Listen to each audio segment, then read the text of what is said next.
Aí vocês falam assim, mas ué, você está falando tanto dessa sigla HLS, o que, que é, né?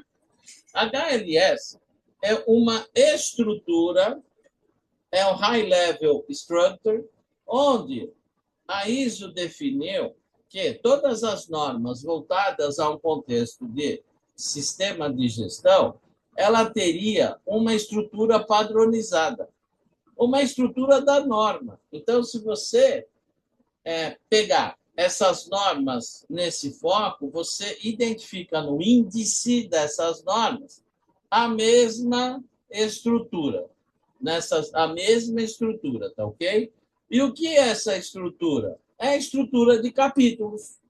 É a mesma lógica de definição desses requisitos, para facilitar a integração dessas normas. Então, é isso que nós encontramos nessas normas, certo? Você terá sempre, vocês veem e confirmam, que tem cláusula 4 sempre tratando do contexto da organização, cláusula 5 sempre tratando de liderança, cláusula 6 sempre tratando de planejamento, cláusula 7 tratando do apoio, cláusula 8 tratando da operação, cláusula 9 tratando de avaliação de desempenho e a cláusula 10 melhoria. Você vai encontrar na 9.001, na 31.000, na 27.001, na 27.701, na 22.301, você vai encontrar esse contexto. Por quê? Para facilitar esse cenário, tá? Então, quando você se depara com esse cenário, você, na cláusula 4, você tem um escopo, a definição do escopo e a identificação das partes interessadas. Na cláusula 5, você tem o comprometimento, políticas e papéis envolvidos nesse escopo e todas as demandas, interesses e necessidades das partes interessadas. No planejamento, você tem que abordar o contexto desses comprometimentos e atender às necessidades das partes integradas, é onde você define os riscos do negócio, claro, os objetivos e os planos para você, o plano, né? Para você implementar o sistema de gestão que trata cada uma dessas normas. Aí você traz uma parte de apoio. Por que apoio? Para você operacionalizar qualquer cenário dentro de uma empresa, você precisa de recursos, você precisa de uma matriz de competência e você precisa de um portfólio, em contexto de toda a documentação para sustentar o teu sistema. Você precisa definir as regras de governar. Governar, que é a governança, antes de gerir, que é a gestão. Então, essas regras você define onde? No teu cenário aqui de políticas, nos direcionamentos corporativos, que pode se chamar de algumas normas. Então, você define isso nesse cenário aqui, através de toda essa documentação. E, claro, você vai operacionalizar. Você vai operacionalizar o quê? Todos esses direcionamentos para manter essa estrutura que você assumiu funcionando. E uma estrutura direcionada, operacionalizada, ela precisa ser monitorada, auditada, ter análises críticas e ter uma análise de não conformidade e melhoria contínua. Essa semana, pessoal, eu tive o prazer de participar de um evento, né, de uma certificadora internacional que está aqui no Brasil, e nós, nesse plano de discussão, né, e foi a convite do meu parceiraço Pedro Gandhi, que é o responsável por esse direcionamento aqui no Brasil, no cenário da DNV, e lá eles apresentaram, né, ele apresentou quais são os principais pontos de não compliance, né, identificado na auditoria de certificação.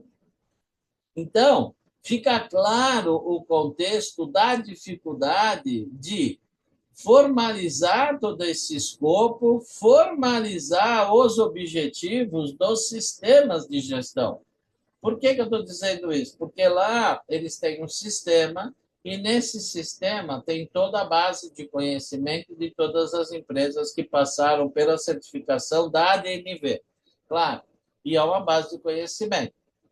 E a ADNV, por ser uma empresa, uma certificadora internacional, ela é homologada internacionalmente, não só aqui no Brasil, eles têm essa base de dados apontando esses direcionamentos. Então, a grande maioria dos não-compliances nas auditorias está no escopo, no direcionamento aqui dos objetivos daquele sistema, no monitoramento e análise crítica e no identificação e tratamento das não conformidades.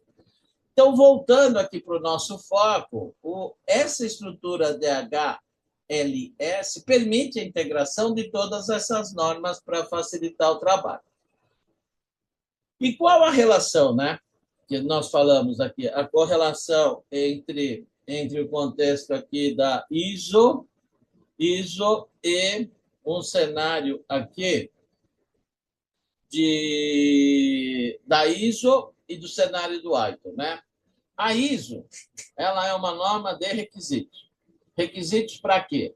Para um sistema de gestão. E qual é o sistema de gestão? 20.000 é sistema de gestão de serviços. Então, ela precisa definir esses requisitos para critérios de auditoria para certificação. Então, ela define esses requisitos. O foco é estar conforme ou não conforme para uma auditoria da efetividade do sistema proposto na norma e, no caso, para efetivar a certificação, se assim o for. O ITIL é um contexto de boas práticas, né? Boas práticas, tá bom? Boas práticas. E esse cenário de boas práticas é exatamente as boas práticas para você sustentar todos esses requisitos. Entenderam? Aqui você tem uma relação do que você precisa fazer.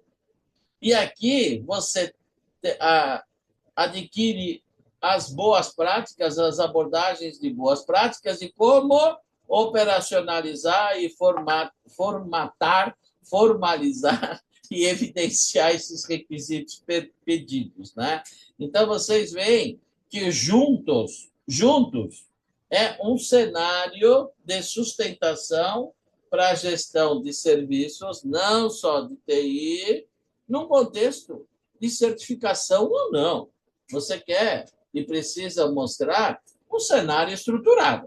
Então, para mostrar um cenário estruturado, não adianta falar assim, não, a minha experiência é essa.